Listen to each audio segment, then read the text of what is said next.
Precious!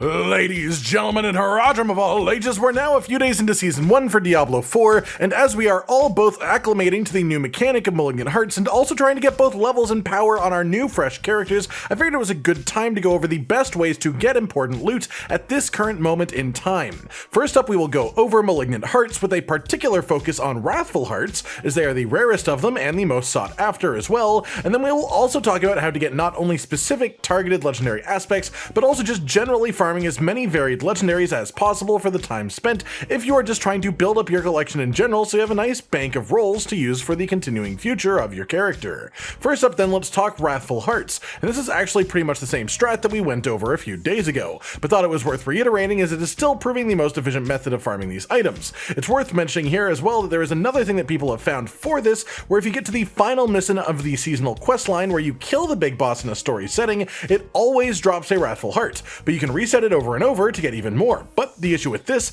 is that it will always give you a level 1 Wrathful Heart, which is the weakest version of them, so it just isn't worth it as well. You can get an inventory full of them fast, none of them will be of any real value to you compared to the higher tier equivalents that you actually want. That said, the best method is quite simply heading to the Ravening Pit's Malignant Tunnel, in which there is pretty much always just 3 guaranteed Malignant Elites. Run through the place, no need to kill anything, and then find the Malignant Elites that are around. Check their names as you're running past them, and their affixes as well. If they say Wrathful, kill them and collect your lovely little heart. If they don't say Wrathful, keep running to check on the other elites. If none of the elites are Wrathful, either clear the enemies around you so you can leave the dungeon safely, or just let them kill you and exit the dungeon. Same difference really in the end aside from the repair costs. Then use the reset dungeon button on your quest journal to reset this. You can do this easily by just pressing J. There is however a bug with this button though. Sometimes it will give you an error. If it does, even logging out and back in won't fix it, but the way to solve this is actually to just let open world mobs kill you outside of the dungeon. Then when you respawn, you can reset the dungeon the normal way once again.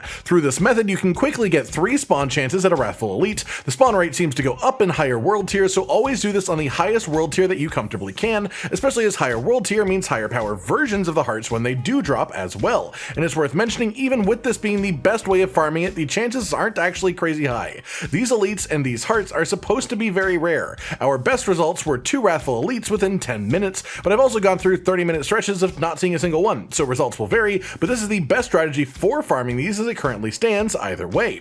Moving on then, a quick note on experience farm. Once you get functionally into World Tier 3 and are able to actually complete Nightmare Dungeons, they are just far and away the best way to level from that point forwards. So the idea of an experienced loot cave is really not a thing these days anymore, but just thought that I would mention that in case you're wondering if there is a better way, because no, right now it is simply just Nightmare Dungeons, so get in on those if you want to level up quickly. Past that, the final thing that people are really searching for at this point is Legendaries. There are 2 methods of legendary farming, and there's a separate ideal strat to take advantage of each to maximize the efficiency of each. If you are looking for one specific legendary aspect, if you are hunting down one particular effect that would make or break a build that you want to use, what you specifically want to do is gamble with obols at the obol vendor. A note as well, this gets more effective at level 53, and then once again at level 73, but this is generally just your best method regardless. The trick is knowing what specific item to get for your class. If you want an offensive aspect, you want to purchase either offhands, if you are a class that has offhands as an option, such as totems for Druid,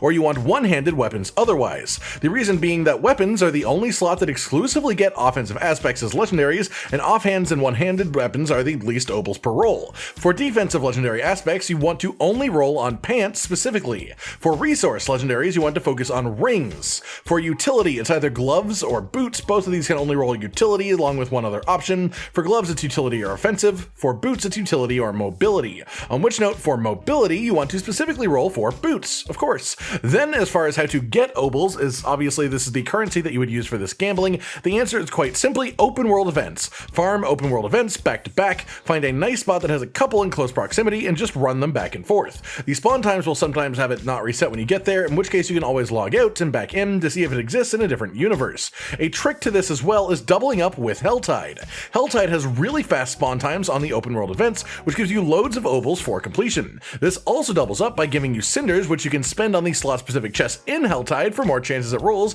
on the aspects that you're looking for anyways. Then finally we have our general legendary aspect farm. Quite simply, how many legendaries per hour can you really push it to? Well, the devs did buff Nightmare Dungeons, specifically buffing their drop rates and give them a chance to drop a second legendary on completion. That rate still seems relatively low of actually happening. It still seems like it is a guaranteed one per dungeon, which is really nice, but it still only has a chance at having a second one. And so the best way to farm legendaries is actually one of two methods. If you are below level 55, you want to go to Mercy's Reach. This is a dungeon on the northwest side of the Fractured Peaks. Run through it. The first objective is kill 3 elites. Sometimes there is a bonus pack of 3 elites around 2 in this area, then continue through the dungeon. The second objective is return some items to pedestals. It is 2 long corridors with a big room at the end of each one. Each of these big rooms has up to 7 elites in it on Torment difficulty, a bit less on lower world tiers, and elites have enhanced drop rates of legendary items. So you want to clear out both of these rooms, then exit the dungeon and reset. Also worth noting, more often than not, the hallways leading to those rooms also have packs of 3 elites each,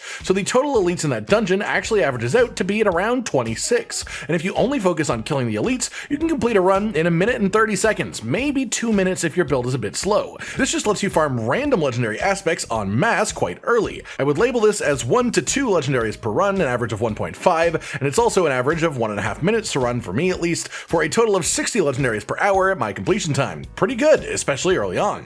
Now I mentioned before that this is the best method before level 55, and that's because past that point it changes. At that point you should be able to very comfortably deck a Nightmare Dungeon, and with Nightmare Dungeons having 1 guaranteed legendary at the end of it, a roll at a second one at the end too, and then normal drop rates from enemies within that on top of that you could potentially even just get a legendary from a random enemy, you get a pretty consistent average of about 2.5 legendaries per run depending on the dungeon. If you specifically go out of your way to only farm tier 1 Nightmare Dungeons on purpose to maximize completion speed, you can often complete them in about 2 minutes, which makes it 75 legendaries per hour for this specifically. The idea is because you just want legendary aspects, you do not care about the quality of the gear. You're just going to extract the powers anyways, so you do them at a power level way below you to just increase the completion speed for the guaranteed rolls. If instead you are looking for uniques, always make sure that you are at least running Nightmare Dungeons within the highest tier you have unlocked. If you have World Tier 4 unlocked, you don't want to do World Tier 3 Nightmare Dungeons, because then you'll get a Sacred unique instead of an Ancestral one.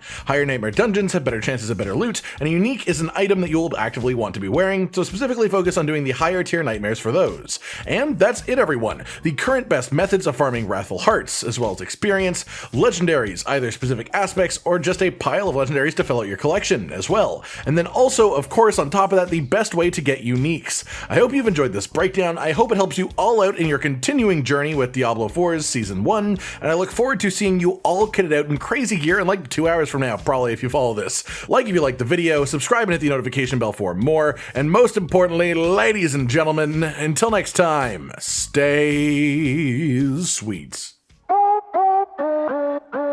Josh, Cotton, and Hollow with the videos, dropping the humor like a hammer on your tippy toes, bringing entertainment on a daily arrangement to take our insanity and turn it into entertainment. Yes, I said entertainment twice, to reiterate that it is nice to look into your faces on a mostly daily basis when you let us in your homes to make the whole world a stage.